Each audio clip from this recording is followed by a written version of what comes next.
How does it feel to start something new with a lot of excitement today, only to lose momentum tomorrow? Feels like shit. And because of that, you lose pride and you lose trust in yourself, and you have this general sense that nothing is ever really going to change for you. In this video, I'm going to show you how to put this type of mindset aside. I'm going to show you how to get your ego out of your own way so you can actually be consistent with something, with anything, maybe for the first time in your life. So I'm not going to give you my life story here, but I just want to say that I've spent a good amount of time feeling exactly the way that you probably do now. Not too long ago, I felt like I was cast into a mold as a certain type of person, and I felt like I could never get out of that mold no matter how hard I tried, because it was just fact. It was just who I was. Now, I didn't start this channel because I was killing it at life so much and I had heaps of spare time for a side hustle. No, I had done 7 jobs in 12 months and I'd either been fired or quit. I was in a really bad state of mind, and the only reason I started this channel was because I felt like hiking was the only thing that I was good at. The only thing that I was good at was literally just walking. Fuck. Fast forward back to present day, and there is a consistent theme on this channel that long-term health and vitality is the most important thing. And long-term health is not about doing or not doing 1 or 2 magical exercises, and it's not about following the most up-to-date science-backed training program. When you look at the big picture, literally the only thing matters is how consistent you've been with exercise. You don't have a lack of workouts in your life. The mindset is the real problem. What you need is to change something up here that's holding you back. So we're going to do that first. Now, this sentence I'm going to share with you will change your life if you start to live by it. You're going to hear this and you're going to think it's so simple, and you're probably going to be annoyed with how simple it is. But here it is. Do less than you can more often than you want to. I'm probably the only person who's ever told you to do less. Like, we're constantly told that we have to be doing more. And yes, in general, in order to progress, we have to demand a little bit more from the body. But right now, you don't have any consistency. You have shitty habits, and any spare time you have is wasted on YouTube, watching me or Dan Becker or something. Winter is coming. Now is not the time for you to do more. Right now, you need to do less and you need to be consistent. Let's start off with the first part, do less than you can. In terms of exercise, doing less than you can means starting out by doing very short, easy workouts where the barrier of resistance is so low that it's almost unreasonable not to do this short, easy workout. It shouldn't feel like a chore to do, and you certainly shouldn't be really challenged at all by this. Let's take a look at something called the 5 Tibetan Rites, which I made a video about a while ago. This is referred to as the Fountain of Youth. It's 5 very simple exercises done up to 21 reps. And there is plenty of evidence that this can genuinely lengthen your life, and it can certainly increase your quality of life and vitality, as long as it's done consistently.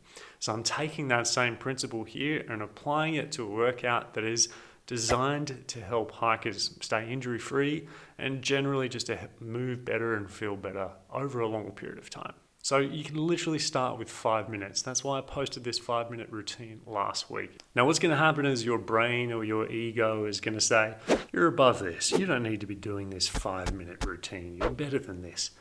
I'm telling you, you're not better than this. Unless you've been training 3 to 4 times a week for at least 3 months and doing so consistently, you are not too good for this 5-minute workout. This is how to start building a consistent exercise routine that lasts for the long term. Do 5 minutes a day and then stop. Tick the box. Go back to watching Dan Becker. And then the next day, do it again. You're going to be thinking, God, this is way too easy. Do I have to be doing this? Here's the thing, you have to prove to yourself that you can carve out 5 minutes a day for 7 days in a row before you earn the right to do a longer workout. This is the science of building habits and doing so for the long term. And it's really, for me, the part of science that matters, because you can have the best workout in the world, but the most important thing is that you're consistent with it. If you don't have the consistency, there's no point in having the best workout in the world. What matters is trusting the process and building the habits and sticking to that long term for such a long time that it becomes a part of your identity. So this is the first part. It's about doing less than you can. It's about preserving your ability to do the work in the future.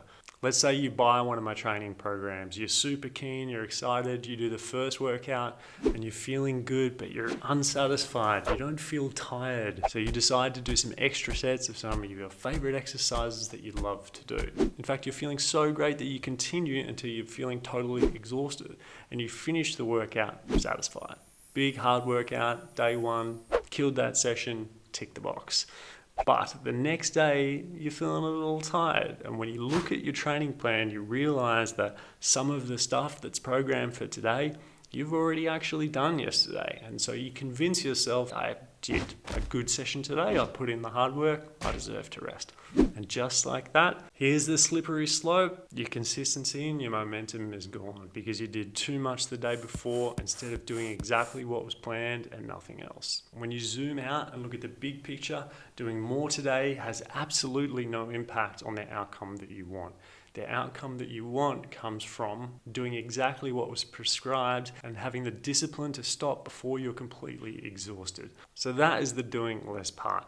The second and more difficult part of this phrase or this philosophy is doing the work more often than you want to.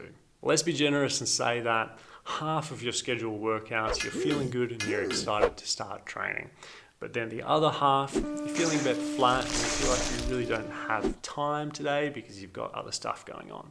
That means that you're only going to work out, best case scenario, 50% of the time. Doing 50% of the work is better than nothing, but it definitely doesn't count as consistency. So you might ask, how do I get motivated to do the other 50%? Well, this is not about motivation. It's about training your mind to win those small battles when you don't feel like taking action. If the workout is an hour long, the barrier to entry is far too high. There's just way too much resistance to you going out and doing the 1 hour workout. And there's so many excuses and so many opportunities to failure when you have a 1 hour workout as a beginner. You don't walk into the gym on day one and try and deadlift 200 kilograms. You need to lower the resistance. You need to start with something that you're absolutely capable of doing so that you have that feeling of capability, which is an important thing for a beginner. So don't even think about wasting your money on a gym membership that you're probably not going to use. Prove to yourself first that you can be consistent with something as simple as a 5-minute exercise routine and build some experience consistently doing something that you don't want to do. Stop trying to bust out of the gates thinking you're going to slay dragons every day for the next year. It's not going to happen. You need to start building some experience and building your confidence with something easy. You literally need to be hunting like sloths or koalas or something. Even koalas are pretty rough, to be honest. Get some consistency, get some numbers on the board by attacking something easy. This builds mental fortitude, it builds your confidence, and probably most importantly, you start to believe in yourself, which makes a massive difference to pretty much every part of your life. Even after a week of being consistent, you can look back on the last week and think, shit, I just worked out every single day for a week. That's something to be proud of. Every time you leverage self-discipline to do something you don't want to do, your brain gets a little bit stronger. It's like doing bicep curls for your brain. The mind is a muscle that needs to be trained just like any other. So put down the heavy brain dumbbells and let's start you on the baby brain dumbbells. The good news is you won't be experiencing the same kind of resistance forever. At the beginning, it is very hard. You need a lot of, mental effort to get this done, but eventually your brain becomes a lot stronger and a lot better at doing this kind of thing consistently, and just gets a lot easier from here on in. So that's why doing less than you can more often than you want to is my number one piece of advice for beginners and people that have struggled to build consistency really with anything. Like I said at the beginning, this same mindset can be applied to anything in life, anything you want to change about yourself. You can use this less is more approach. You can take the workout that I'm going to share with you in this video, and you could only do that for literally the rest of your life. As long as you're consistent with it, you'll be far better off than 80% of the people in the world. You'll be healthier, you'll have more joint mobility, you'll experience a lot more energy and general vitality and quality of life just from this simple 5-minute routine. If this is a lesson that you needed to learn right now, let me know why, and let us know what you're going to do about it in the comments.